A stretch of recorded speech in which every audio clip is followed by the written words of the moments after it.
Mejor Hablemos. ¿Qué tal? Muy buenas noches, bienvenidos, les saluda Claudia Palacios. Estamos ya en Mejor Hablemos, hoy para conversar sobre algo que atormenta a muchas familias, que duele a muchas familias y que nos da miedo a todos, porque todos pensamos si algún día nos puede dar o no cáncer o cómo prevenir el cáncer.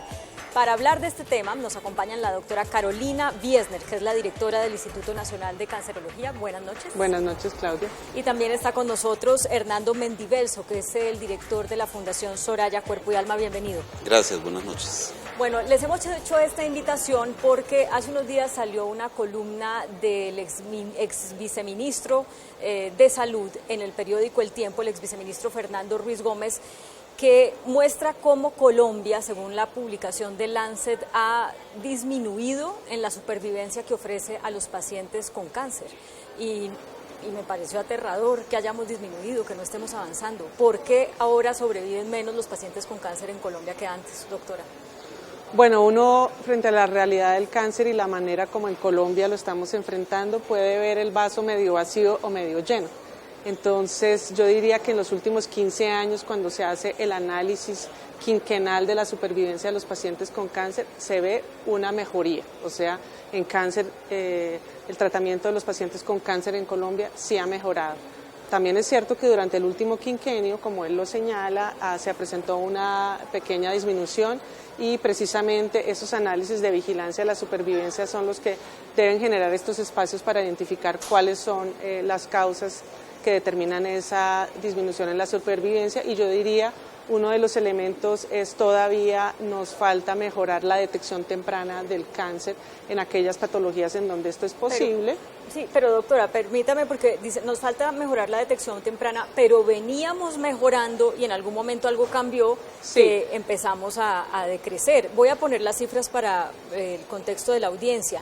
En cáncer de mama, la supervivencia bajó de 79 a 72%, de próstata de 88 a 80%, de colon de 41 a 35%, de cuello uterino de 51 a 49%, de pulmón de 11 a 9% y de estómago de 18 a 17%. No sé si llamarle leve es lo correcto. Entonces, allí lo que podríamos decir es que sin duda alguna tenemos problemas en tenemos un buen acceso, pero la oportunidad en la atención a los pacientes que reciben el diagnóstico, y yo diría otro es la falta de integralidad en el tratamiento del cáncer, puesto que un paciente con cáncer debe recibir diferentes opciones terapéuticas. Todos sabemos cirugía, quimioterapia, radioterapia, y muchas veces estos servicios no están centralizados, sino que al paciente debe pedir la autorización para ir a una institución diferente. Eso es lo que le pasa a muchos de los pacientes en la mayoría de las regiones del país. Pero ¿por qué bajó la detección oportuna? ¿Que la gente está menos alerta o los médicos están menos capacitados o por qué? Bueno, el hecho de que haya bajado la supervivencia significa que debe hacerse un análisis, y esto implicaría revisar estos diferentes aspectos. Pero lo que uno podría decir es que, como tú lo dices, la detección temprana pudo haber sido la misma y las coberturas de detección temprana se han mejorado progresivamente. Luego el tema está en la atención oportuna. Hernando, usted es paciente con cáncer, ¿verdad? Con leucemia. Sí. Leucemia creo que es la única enfermedad en la que sí ha aumentado la supervivencia, al menos en los últimos 5 años. En los niños, específicamente. En los niños. ¿Cómo ha sido su experiencia como paciente y además como representante de una fundación como la Fundación Soraya, en honor a la cantante Soraya? Bueno, primero, como paciente, corrí con mucha suerte como una detección temprana, suerte como el contar con el tratamiento adecuado. Sin embargo, sí creo que faltó más acompañamiento desde lo psicológico, porque en el momento en que yo recibo el diagnóstico me dice, prepárese para estar aquí 2 o 3 meses y sale. Luego, esto no era esperanzador.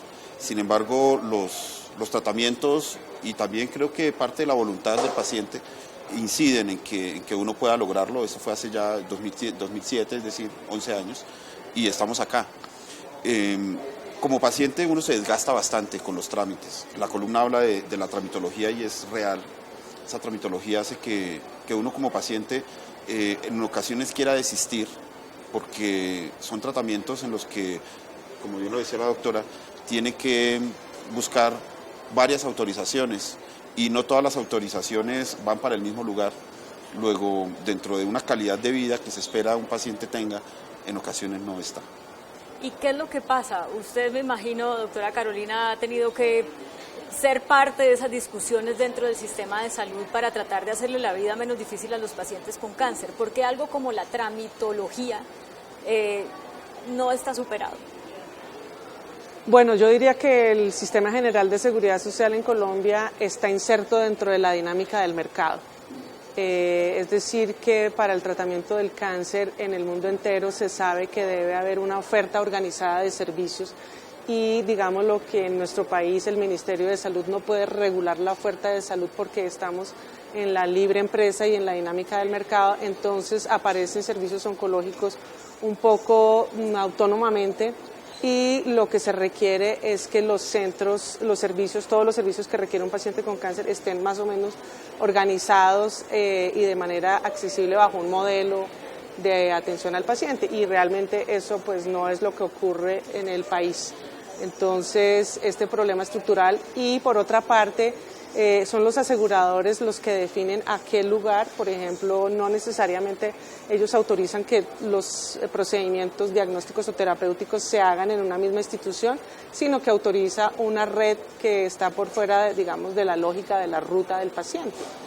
Y pues por otra parte, el país debe definir cuáles son los protocolos y con base en el protocolo que hubiera una autorización más integral para que el paciente no tenga que ir para cada evento, porque esto puede suceder, es válido para las enfermedades agudas transmisibles en donde el paciente va una vez, ¿cierto? Una, digamos, apendicectomía es un solo evento, pero el paciente con cáncer tiene que ir muchas veces, muchos exámenes y el tratamiento generalmente es largo, tiene que hacer los controles, entonces debería haber un proceso y un mecanismo, una estrategia para que las autorizaciones sean integrales de acuerdo con los protocolos de tratamiento. Más o menos cuántos trámites le tocó, o cuál es el promedio, no sé si usted representa el promedio, pero cuál es el promedio de trámites que tiene que hacer un paciente con cáncer al mes.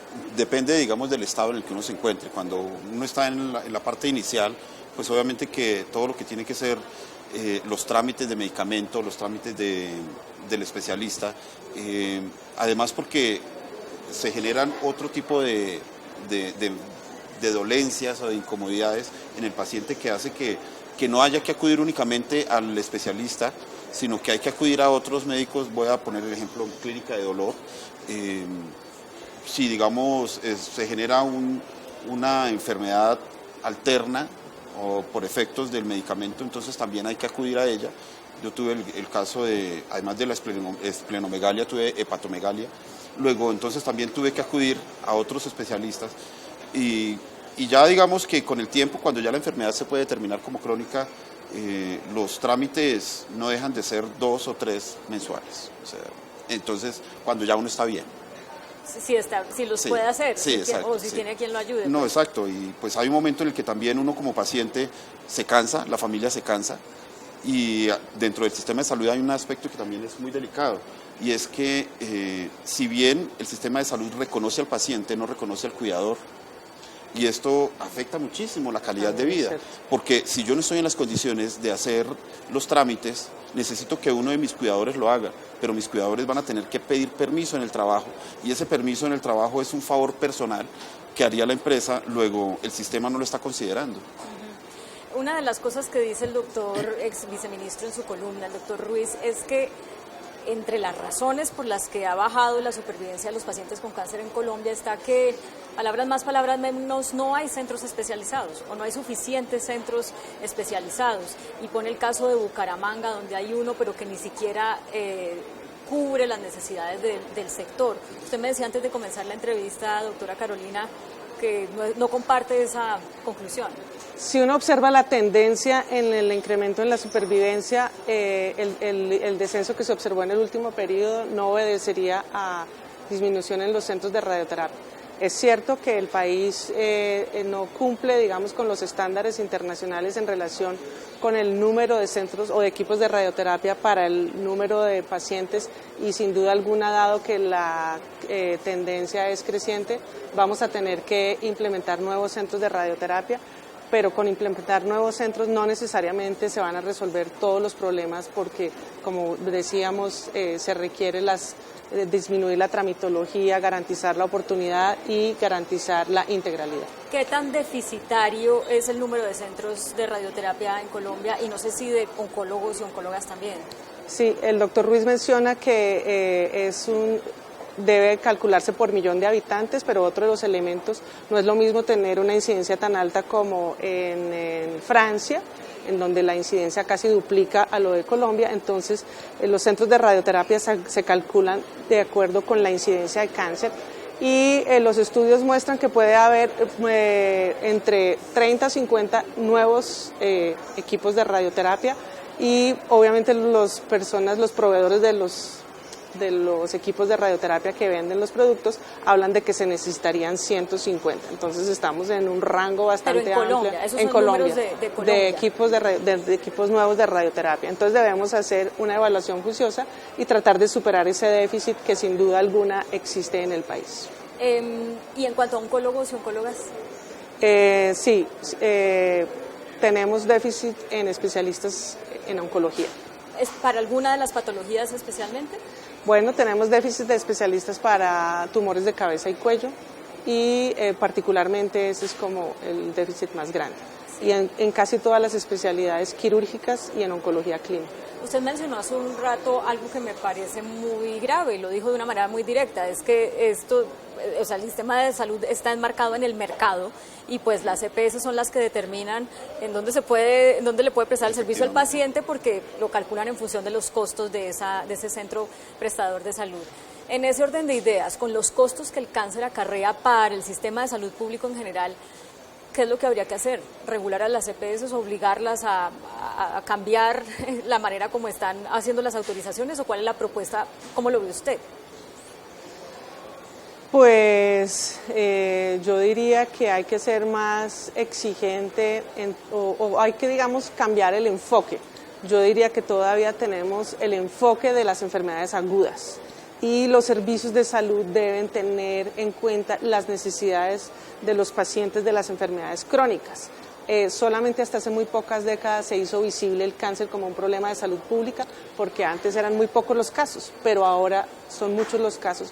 Entonces eso implicaría cambiar y centrar el modelo de atención para responder a las necesidades de los pacientes crónicos, que es lo que predomina en el país, y digamos cambiarlo porque estaba enfocado a la atención de enfermedades transmisibles y agudas. Esto significa que no deben haber autorizaciones solo por evento, sino que se debe revisar qué es lo que implica de manera integral un paciente con cáncer de mama y de acuerdo con su estadio y sus comorbilidades tener lo que se llama, digamos en términos más fáciles, un paquete de atención y esto sería lo que se debe autorizar y se debe autorizar en un mismo centro. Además de eso, que siento que está de acuerdo porque lo oigo asentir, ¿otras sugerencias desde el punto de vista de los pacientes? Bueno, le contaba a la doctora al comienzo que tenemos justamente una de nuestras heroínas o de las pacientes con las que nosotros trabajamos que vive en La Paz, Cesar, y ella tiene que desplazarse hasta Barranquilla para recibir los tratamientos. Y eso, digamos que es parte de lo que el artículo menciona y en el que podemos evidenciar que esa es una realidad. Dentro de las recomendaciones que uno le pediría a la EPS, pues está primero que haya consideración frente a los trámites. Digamos que si a uno le ven sano, independientemente de si tiene dolor o no tiene dolor, tiene que hacer todos los trámites común y corriente. Voy a poner un ejemplo, el medicamento. Yo tengo que hacer trámite cada 3 meses para un medicamento que voy a consumir de por vida. Y no solamente es en mi caso, sino en el caso de todos los pacientes. Cuando la enfermedad se determina crónica, pues es porque el medicamento debe consumirse. Una vez se lo autoricen para el resto de la vida. Sin que, digamos, sin que para eso... el año, pues. Exacto, pues por lo menos que eso facilite un poco. Y esto porque mi oncólogo generosamente dice, se lo autorizo para 3 meses, porque más no puedo. Entonces, digamos que esa es una de las solicitudes que uno le haría a las EPS. Por favor, ayúdenos. Doctora Carolina, directora del Instituto Nacional de Cancerología, usted que ve cada vez más pacientes de más edad con cáncer y sabiendo que supuestamente vamos a vivir todos más, ¿qué recomienda para evitar que nos dé cáncer? Bueno, el cáncer desafortunadamente da a en todas las edades, pero a mayor edad, mayor riesgo de cáncer. Sin duda alguna, uno de los elementos más determinantes de este incremento en la incidencia es el envejecimiento de la población. Antes no teníamos una proporción de personas mayores de 65 años que ha ido creciendo, como se ha difundido en todos los medios, sin embargo, vejez no es sinónimo de cáncer. Estamos viviendo en un contexto de urbanización, de industrialización, en donde, digamos, el cáncer es multifactorial y en la medida en que uno va acumulando y se va exponiendo de manera repetitiva en el tiempo, la probabilidad de que haya una mutación genética es más grande. Antes el ser humano tenía más o menos una expectativa de vida de 50 años, que era cuando se terminaba su ciclo reproductivo, y entonces todos estos cambios, digamos, de exposición hormonal o de una expectativa de vida mayor nos incrementa el riesgo. Entonces, pues son las clásicas recomendaciones que hemos hecho siempre desde el punto de vista político, toma de decisiones políticas que controlen la exposición de todos los carcinógenos. Se logró, ha hecho un gran logro, se hizo en el siglo XX con todo lo que es el control del tabaquismo, que pues fue el factor de riesgo más estudiado y el que genera cáncer de pulmón y el 30% de todos los cánceres asociados. Entonces, un ejemplo de eso, que fue control político con el incremento de los impuestos y toda la legislación, así se debería hacer con todos los carcinógenos que ya la Agencia Internacional de Investigación en Cáncer ha declarado como carcinógenos, y todavía circulamos en ambientes en donde estos estamos expuestos de manera permanente. Y todo lo que denominamos prevención primaria, tenemos vacuna para cáncer de cuello uterino, y en Colombia ha habido muy baja adherencia por los supuestos eventos adversos asociados.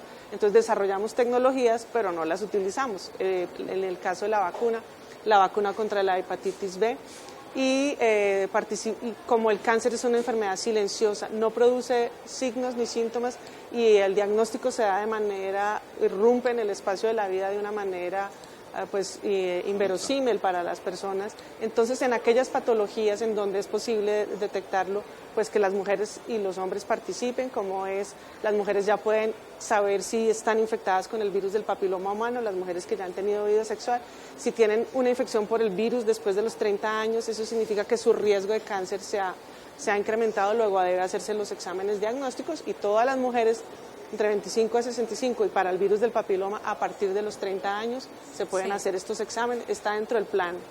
Sí. El clásico del autocuidado de los senos, mamografía después de los 50. Se nos dice cada rato qué cosas nuevas o entran a una lista, las cosas que pueden dar cáncer.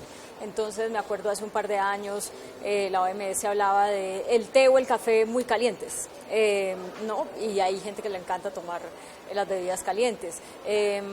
Bueno, cada rato como que todo lo que nos rodea termina siendo un factor que nos puede llevar a dar cáncer. ¿Cómo viven las personas que ya tienen la enfermedad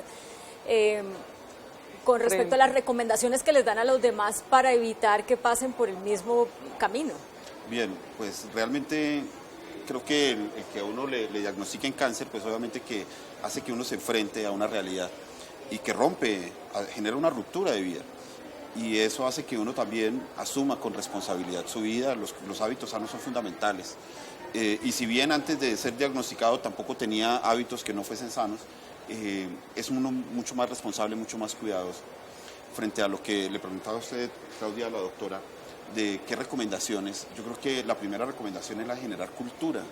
Hay que generar cultura frente a la salud y frente al autocuidado, porque muchas veces nosotros hablamos que este tipo de exámenes o de autoexploraciones se hacen después de los 30, considero que eso hay que hacerlo desde niños, desde la juventud, porque si nosotros no generamos la cultura de la disciplina en estas edades tempranas, pues cuando lleguemos a unas edades mayores, pues como no hemos adquirido la cultura, la disciplina, pues simplemente nos va a costar, va a ser difícil. Eso implica que hay una responsabilidad por parte de la educación, de las escuelas, de las mismas casas, donde este aspecto es fundamental. Sí. ¿Hay algo, doctora Carolina, que usted específicamente, por ejemplo, se abstenga de comer o al menos con cierta frecuencia porque más allá de lo que digan los libros científicos, su experiencia como doctora, investigadora, la lleva a decir yo mejor prevengo? Bueno, hay que reconocer que independientemente de que uno sea juicioso frente a él, siempre va a haber un riesgo por el contexto. Pero hay cosas que uno sí definitivamente no debe hacer, como debe ser fumar, o sea, no tiene ningún sentido que las personas fumen. Reducir el consumo del alcohol en la medida de lo posible, porque el alcohol es un carcinógeno, el tabaco y el alcohol es como echarle gasolina al fuego, es lo que siempre decimos. Y por supuesto el consumo de alimentos que tienen bajo valor nutricional, que es lo que se ha difundido por todas partes, sí hacen una diferencia. Pero bajo valor nutricional es que los paquetes, los alimentos, sí, los alimentos procesados, las carnes embutidos, procesadas, los embutidos. Y pues no es que si uno se come una porción ya le va a dar cáncer, acordémonos que el cáncer es la consecuencia de una exposición repetitiva en el tiempo. A mayor tiempo de exposición, mayor probabilidad de desarrollo. Yo sé que usted dijo que el cáncer es una enfermedad silenciosa, es decir, no da síntomas, al menos para que uno rápidamente se entere de que está en formación el tumor o qué sé yo, pero hay algunas alertas por las cuales que les pudiéramos decir en este momento a los televidentes, mire, si esto le está pasando es mejor que consulte. Bueno, digamos que lo que implica, por ejemplo, el cambio de peso es fundamental. También hay momentos en los que, en lo personal, algunos dolores que se vuelven como crónicos y que uno no le presta atención también, algo dicen, porque realmente el cuerpo habla y es importante escucharlo. Muchas veces nosotros ignoramos y pensamos que con una automedicación y con un analgésico eso se va a curar, y pues eso lo que haría químicamente es mitigar el dolor, pero igual algo sucede. ¿Algo más que quiera agregar, doctora? Sí, yo diría que, por ejemplo, los problemas digestivos que no mejoran con el tratamiento médico, las heridas en la piel que no responden con el tratamiento, sangrados inexplicables, ¿sí? La pérdida de peso, masas o tumores que no, o digamos nódulos que no tienen ninguna explicación, serían esos. Bueno, pues muchas gracias por acompañarnos, por enseñarnos prevención, por hacernos conscientes de las dificultades también de nuestro sistema de salud para atender oportunamente a los pacientes con cáncer, y gracias por estar acá. Bueno, muchas gracias por hablar de un tema tan importante y tan real en nuestra sociedad. Bueno, muy amables. Gracias. A ustedes también muchas gracias por acompañarnos. Los dejamos como siempre con el adelanto de las caricaturas que serán publicadas mañana en El Tiempo Impreso y en eltiempo.com. Que tengan feliz descanso.